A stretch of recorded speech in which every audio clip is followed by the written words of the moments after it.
Bonjour à tous, donc je vous ai préparé une petite vidéo sur la partie 3 du chapitre 4.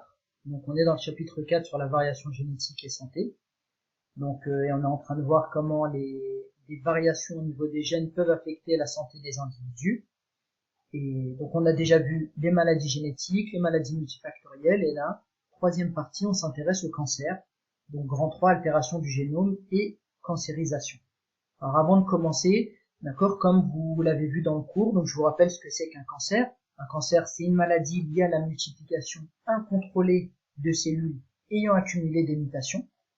D'accord, on va le voir justement comment se forme ce type de cancer, enfin comment se forme un cancer, et on va voir dans un instant aussi l'origine de ces cancers. Donc ici, premier point, donc les différents stades de la cancérogénèse. La cancérogénèse, c'est le processus de formation d'un cancer.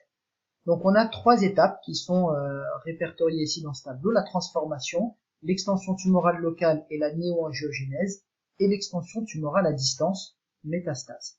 Alors première phase, d'accord, c'est la transformation des cellules. Certaines cellules, on va le voir dans un instant pourquoi, vont se transformer en cellules cancéreuses. Et elles vont acquérir cette capacité de proliférer, de se multiplier de manière anarchique. Donc ces cellules cancéreuses vont alors former un amas de cellules, donc les cellules noires qui sont représentées sur le schéma. L'amas de cellules cancéreuses est appelé une tumeur. Dans cette deuxième étape, quand la tumeur se forme localement dans un tissu, dans un organe, elle va entraîner une néoangiogénèse. Alors l'angiogénèse, c'est la formation de vaisseaux sanguins. Néo, c'est nouveau. Donc c'est de nouveaux vaisseaux sanguins qui vont se former. Et en fait, elle va stimuler cette tumeur, ces cellules cancéreuses vont stimuler la formation de vaisseaux sanguins qui vont venir irriguer la tumeur et qui vont venir lui apporter du dioxygène, des éléments nutritifs, du glucose en particulier, des acides aminés et plein d'autres choses qui vont lui permettre de proliférer. D'accord? Donc cette formation de vaisseaux sanguins ici au niveau de la tumeur va nourrir la tumeur et va lui permettre de grossir de plus en plus. Au bout d'un certain temps, donc tout dépend des cancers et du type de tumeur formée, mais on va passer à l'étape 3 qui est l'extension tumorale à distance, où là des cellules cancéreuses vont pouvoir se détacher de la tumeur, rejoindre le vaisseau sanguin, d'accord, et là se disperser, se dispatcher dans l'organisme, où elles vont pouvoir infecter, si vous voulez, différents organes et former de nouvelles tumeurs dans d'autres organes.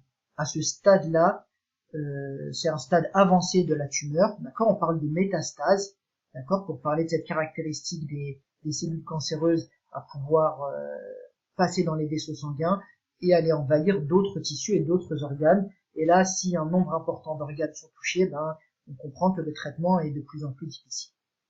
Donc voilà pour les trois principaux stades de la cancérogénèse: la transformation de cellules normales en cellules cancéreuses, l'extension de la tumeur avec une néoangiogénèse, donc une formation de vaisseaux sanguins qui va nourrir en dioxygène, en nutriments les cellules cancéreuses, et puis la phase 3 qui est l'extension tumorale à distance, donc la formation de métastases et donc le passage de cellules cancéreuses dans le sang.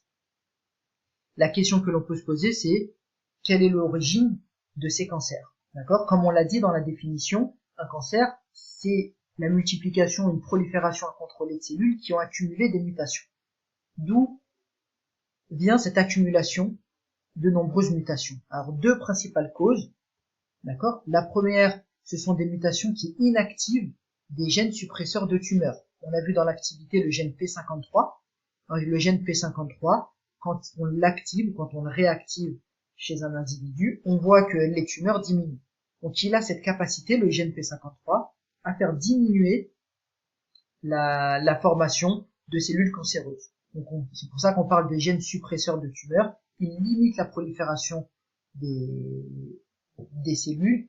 Il joue un rôle actif dans la réparation des gènes mutés. Et si de trop nombreuses mutations se sont accumulées dans la cellule, il va provoquer la mort de la cellule par apoptose. C'est un phénomène qui permet de détruire la cellule si elle a accumulé un trop grand nombre de mutations. Si ce gène P53 est muté et inactivé, il ne peut plus jouer son rôle, et dans ce cas-là, une cellule peut alors se transformer en cellule cancéreuse. Autre origine possible, Il existe d'autres gènes aussi qui jouent un rôle important. Par exemple, le gène EGFR. Lui, c'est un gène qui intervient dans la division en stimulant la division des cellules.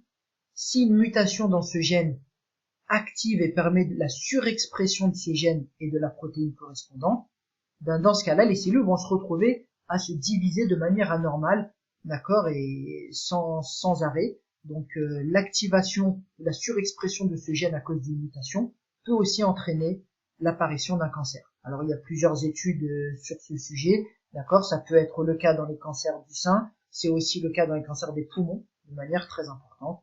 Donc voilà, les deux principales origines des cancers liés à l'apparition de mutations sont des mutations, je reviens sur les gènes qui inactivent, qui suppriment les tumeurs, les gènes suppresseurs de tumeurs, et d'autre part, les gènes qui activent ou qui stimulent la division cellulaire, qui cette fois ne sont pas inactivés, mais sont surexprimés.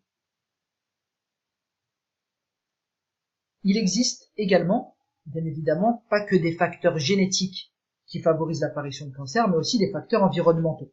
D'accord ? On l'a vu dans un chapitre précédent. Qu'est-ce qui est à l'origine de l'apparition des mutations? D'accord ? Alors, soit il peut y avoir des mutations spontanées, soit des mutations induites. D'accord ? Donc, des agents mutagènes qui vont provoquer des mutations. Par exemple, les UV, d'accord, qui, on le sait, sont responsables d'un certain nombre de mutations au niveau des cellules de la peau et donc qui provoquent des cancers de la peau, mais aussi d'autres produits, des produits chimiques, le benzopyrène par exemple, un agent chimique qui est contenu dans la fumée de cigarette et qui est responsable, d'accord, qui a des effets comme on l'a vu dans l'activité. On a vu une partie qui traitait du rôle et du mode d'action du benzopyrène dans la formation des mutations, d'accord. Donc je vous renvoie à l'activité. Donc les agents mutagènes, premier facteur environnemental qui est responsable de l'apparition de cancer. Deuxième facteur possible, ce sont aussi les agents infectieux. Certaines bactéries ou certains virus, surtout les virus, peuvent être à l'origine de cancer lorsqu'ils infectent certaines cellules. On a vu le cas du papillomavirus qui peut provoquer l'apparition de cancer du col de l'utérus. D'accord, je vous renvoie à l'activité correspondante. Il y a d'autres exemples. Il y a le virus de l'hépatite B, ici à droite, qui est représenté, qui est responsable de l'apparition de cancer au niveau du foie. D'accord, donc voilà, différents agents infectieux peuvent provoquer l'apparition de cancer en provoquant des mutations dans les cellules qui les infectent. Comment prévenir et comment traiter les cancers? La prévention passe par deux étapes clés. Le dépistage, d'accord, il faut être capable de dépister suffisamment tôt les personnes atteintes de cancer pour pouvoir les traiter, et aussi par une réglementation qui limite le contact des personnes avec les agents mutagènes. Au niveau des traitements, 4 voies thérapeutiques aujourd'hui existent, qui sont souvent cumulées en fonction du type de cancer. D'accord, donc chaque cancer est un peu unique et va aboutir à un traitement spécifique en fonction de la personne, de son âge et du type de cellules cancéreuses présentes. Donc la chimiothérapie, c'est un traitement à base bien évidemment de médicaments chimiques qui vont bloquer la division des cellules tumorales, donc avec des conséquences que l'on connaît, qui sont connues. La radiothérapie donc va utiliser des rayons, donc pour détruire et pour cibler, donc en essayant de cibler les cellules tumorales, les cellules cancéreuses, pour pouvoir les détruire à l'aide de rayonnement. Le troisième traitement possible, c'est la chirurgie, donc l'ablation de la tumeur. D'accord, si une tumeur est bien localisée et qu'elle n'a pas encore fait de métastase, on peut essayer de la retirer, d'accord, par chirurgie, ce qui permettra d'éliminer, d'accord, un maximum de cellules cancéreuses. Et souvent la chirurgie est d'ailleurs associée aux deux autres traitements, à la chimiothérapie et la radiothérapie. Et puis ensuite, une voie thérapeutique d'avenir qui est l'immunothérapie, donc qui consiste à activer certaines cellules du système immunitaire qui pourront reconnaître spécifiquement les cellules cancéreuses et les détruire. Donc ce sont des voies qui sont encore à l'état de recherche, mais très avancées pour certaines et pour certains cancers, d'accord, qui sont des voies d'avenir et qui pourront, en stimulant le système immunitaire, favoriser la destruction de certains cancers.